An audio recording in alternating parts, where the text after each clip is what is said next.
इस वीडियो में हम देखेंगे चुनार किले का इतिहास, एक महाभोगी राजा भर्तृहरि कैसे एक महान योगी बन गए, रहस्यों का पता लगाएंगे, जैसे क्या यहाँ पर कोई छिपा हुआ खजाना भी है। उत्तर प्रदेश के विंध्याचल धाम से लगभग 47 किलोमीटर दूर चुनार में गंगा नदी के किनारे एक ऐसा किला बसा है जिस पर राजा विक्रमादित्य से लेकर मुगलों, अंग्रेजों तक सभी राजवंशों का शासन रहा। और वर्तमान में जो संरचना दिखती है उसमें सबसे बड़ा योगदान शेर शाह सूरी का है।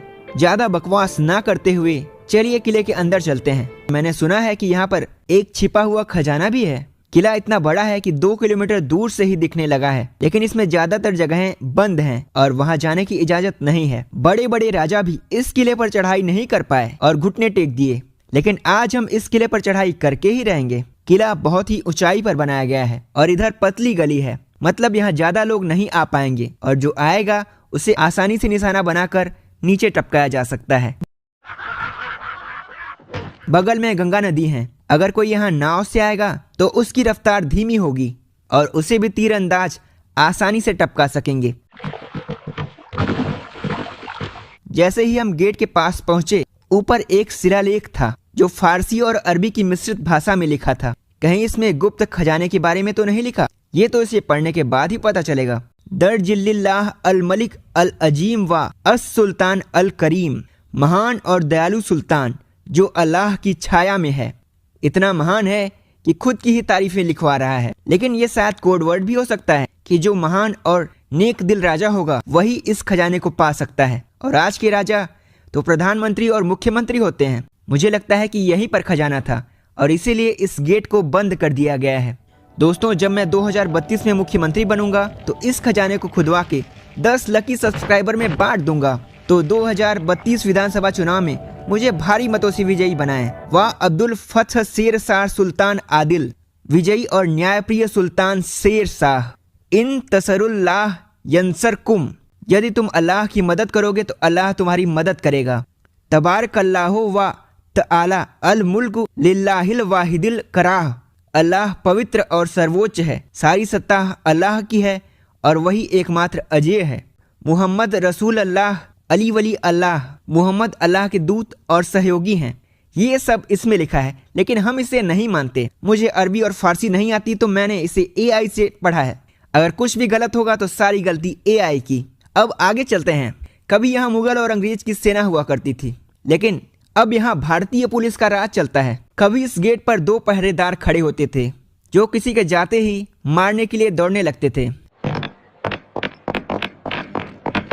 लेकिन अच्छा है कि अब यहाँ कोई पहरेदार नहीं है और हम आसानी से अंदर जा सकते हैं। इस गेट के पास पहुंचते ही कुछ लोगों ने हमें ऐसी बात बता दी जिससे हमारे होश ही उड़ गए। लोग बोल रहे थे, अरे का देख बे, कुल जगह ये बंद बा, योगी जी किला ही बेची देन। लेकिन असली सच क्या है ये तो अंदर जाने के बाद ही पता चलेगा। ये रास्ते ऐसे बनवाए गए हैं जिससे घोड़े फिसल कर गिर ना जाएं और आसानी से चढ़ पाएं। सबसे पहले जेल को देखते हैं। ये अंडरग्राउंड जेल है जहां अंधेरे में कैदियों को रखा जाता था। अब ये बंद है और इसे सांप बिच्छुओं ने अपना घर बना के रखा है। लेकिन हम लोग चाहे तो अंदर जा सकते हैं, लेकिन आप लोग सब्सक्राइब ही नहीं करते तो हम लोग फालतू में क्यों सांप और बिच्छुओं से खेलें। जब 1 मिलियन सब्सक्राइबर पूरे हो जाएंगे तो हम लोग इसके अंदर भी जाएंगे। सब्सक्राइब कर लीजिए। ये ढक्कन कैदियों को सांस लेने के लिए बनवाई गई है, जहाँ से थोड़ी थोड़ी हवा जाती रहे और कैदी जिंदा रहें। पहले सभी कैदियों के लिए यही जेल हुआ करती थी, अंधेरे वाली, लेकिन जब अंग्रेज आए तो उन्होंने ये वाली जेल भी बनवाई।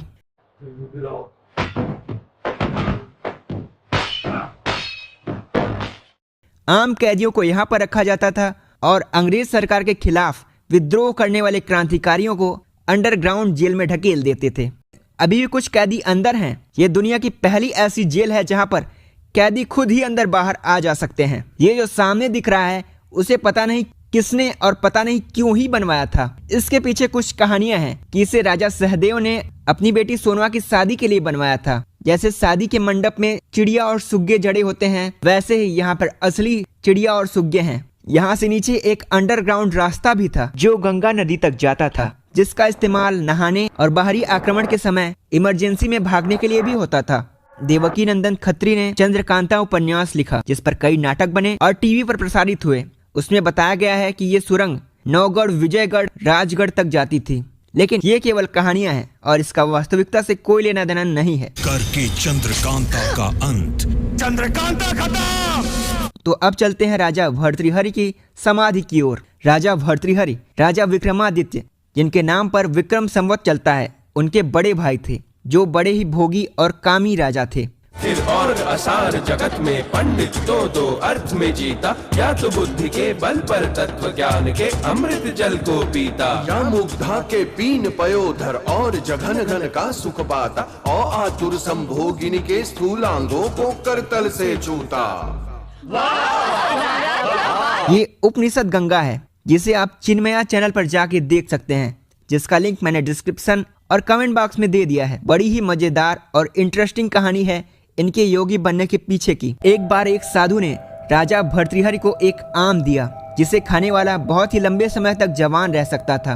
तो राजा भर्तृहरि ने सोचा कि मैं तो जवान रहूंगा, लेकिन मेरी प्रिय रानी बूढ़ी हो जाएगी। उन्होंने उस आम को रानी को दे दिया, लेकिन रानी का दिल तो सेनापति के लिए पागल था। रानी ने आम को सेनापति को दे दिया। भले ही रानी ने सेनापति को अपने प्यार के जाल में फंसा रखा था, लेकिन सेनापति का दिल किसी और के लिए ही धड़कता था। उसने उस आम को एक दासी को दे दिया, लेकिन दासी राजा भर्तृहरि से प्रेम करती थी। दासी के पास से वो आम राजा के पास फिर चला गया।